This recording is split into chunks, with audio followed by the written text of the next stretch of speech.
insya Allah filenya diterima. Palingan ya, palingan sekarang aja Pak seterusnya. Kemudian di atasnya sedikit saja. Oh ini bisa saya gitu. Oke Pak ya, silakan. Kita bisa jawab. Terima kasih Bapak Ibu. Kita barangkali punya waktu 20 menit aja ya. Nggak ada yang 4. Untuk dialog diskusi saya langsung persilahkan saja kepada Bapak Ibu sekalian. Akan dulu ya. Terima kasih Pak. Assalamualaikum warahmatullahi wabarakatuh. Setelah tadi mencermati apa yang disampaikan oleh Pak Yona, Pak Ayah dan Pak Ares tentang kesehatan pendidikan itu apa yang disampaikan oleh ketiga bicara nampaknya juga saya melihat sinkron Pak. Apa yang tertuang di nomor 46 tentang kesehatan pendidikan.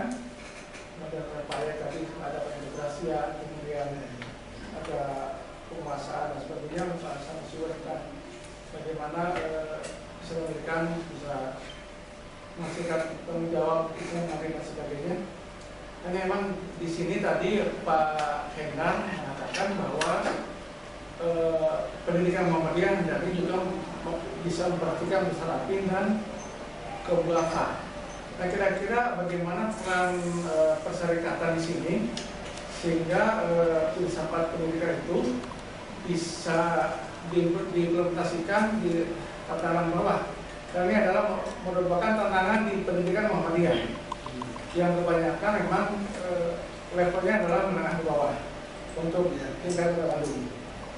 Kemudian yang kedua, saya juga mohon kepada ketiga Einstein bahwa materi sebenarnya ini bagus, tapi sayang hanya oleh beberapa orang saja.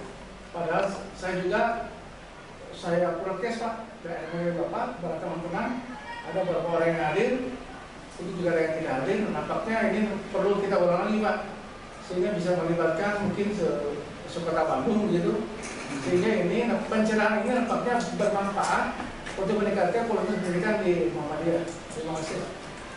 Terima kasih. Itu betul itu, gitu.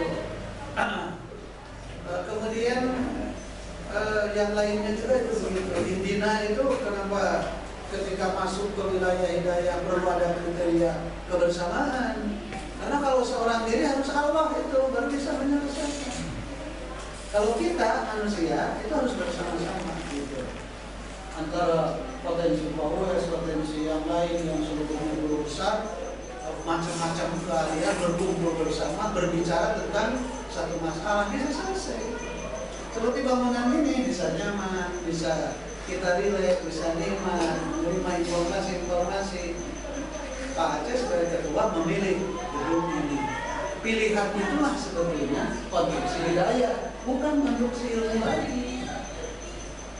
Nah, oleh karena itu karakter orang yang sudah memiliki hidayah, damai, memberi solusi, banyak dikunjungi orang karena ingin dekat dengan orang itu. Tapi kalau belum punya konstruksi hidayah dalam dirinya, itu pada antipati itu. Kalau ingin dekat dengan yang lain, membuat manipulasi, macam-macam. Oleh karena itu harus cerdas. Siapa yang berbicara datang ke kita? Itu harus cerdas itu. Ini tidak dibisik-bisik, udah saja itu ubah ketenaran. Nah jangan sampai itu tidak dikehendaki oleh Muhammadiyah. Saya menafsirkan itu karena arahan-arahan dari pimpinan pusat menginterpretasikan dengan bahasa rakyat langsung tekstual dinasnya. Di pusat juga belum ada itu interpretasi seperti ini. Itu diinterpretasikan. Kewajiban saya menginterpretasikan gagasan-gagasan, ide-ide yang tertuang dalam ideologi gerakan. Nah itu, insya Allah lah, kalau umpamanya panduannya benar, maka orang Muhammadiyah akan ahlul makhluk di dunia. Jaminannya, ahlul makhluk di akhirat. Kan gitu kan? Kan masuk mengantarkan pintu gerbang ke surga. Saya kira itulah. Saya minta ada catatan detail ya, terkait minta saya tadi membaca ayat Ibrahim. Wa qala Ibrahim li abihi azara ataqani wasmana itu. Kemudian ke bawahnya dari kalian Allah apa itu ya? Falamara al-qamara falamara sesudah kemarau bulan dan bisa kan pada lawan ya ada pada asal samsa ada lebih ada itu hidayah Allahnya itu saya mengikuti polanya amarogi itu akal itu merupakan hidayah.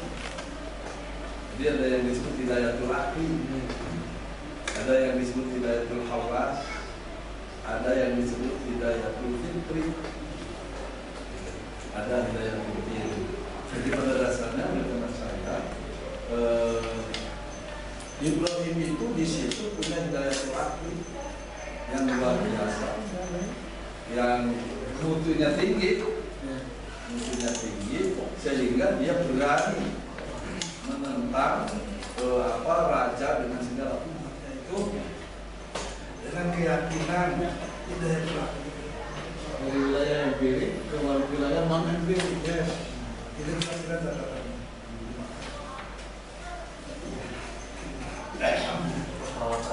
Ibu sekalian, jadi sebelum ini saya minta pemohon untuk menyimpulkan diskusi kita dan sekaligus harus ke depan dikaji. Silakan. Baik, terima kasih. Mungkin saya mohon saja. Sebetulnya kami tidak menyiapkan kesimpulan, tapi intinya memang ini sebagaimana yang dipertanyakan oleh Pak Eko, itu yang hasil diskusi kami. Sebetulnya yang lebih konkret kesimpulannya itu nanti pertanyaan itu sebetulnya seperti apa dan langkah seperti apa agar tidak terjadi reduksi yang diharapkan oleh Pak Ketua tadi, sehingga konsep dari pendidikan ini untuk di lingkup Muhammadiyah sesuai dengan tujuan itu menjadi acuan yang dapat dipakai standar. Apakah ini nanti dimasukkan dalam kurikulum tersendiri di Muhammadiyahan? Karena sejauh ini saya cerita dengan kepala sekolah SMA ini, baru katanya saya juga dengan yang seperti ini, atau masih terlalu mentah. Jadi harapan kami, kesimpulannya itu harapan Pak keluarnya. Harapannya semua yang disampaikan itu inginnya menjadi sebuah acuan yang nyata, konkret, agar tidak menjadi kegiatan topik saja, mengurangi dari sumbernya sampai ke bawah itu di tataran implementasi. Mungkin intinya itu Pak yang paling diharapkan, sehingga kesetaraan pemahaman dari tokoh-tokoh besar di lingkup Muhammadiyah ini tentang tujuan pendidikan, tentang visi, itu dapat direfleksikan dalam tataran implementasi PBM atau proses belajar mengajar. Mungkin ini pembangunan untuk ke depan agar 100 tahun yang kedua Muhammadiyah itu betul-betul menjadi apa yang menjadi harapan daripada pendiri Muhammadiyah itu sendiri. Mungkin intinya itu Pak. Baik Pak Enar, karena kita menjelang muktamar hanya hitungan beberapa bulan, Muhammadiyah Jawa Barat bikin itu kan, tapi memang nanti jadi lulusan untuk dijadikan kontribusi ke PMB Muhammadiyah. Mungkin itu harapan kita yang melalui FP3 STI Muhammadiyah, kita membangun kekuatan untuk memberikan kontribusi nanti di Muhammadiyah dalam bentuk berbagai apa saja yang memang ini adalah sebagai kontribusi Muhammadiyah Jawa Barat.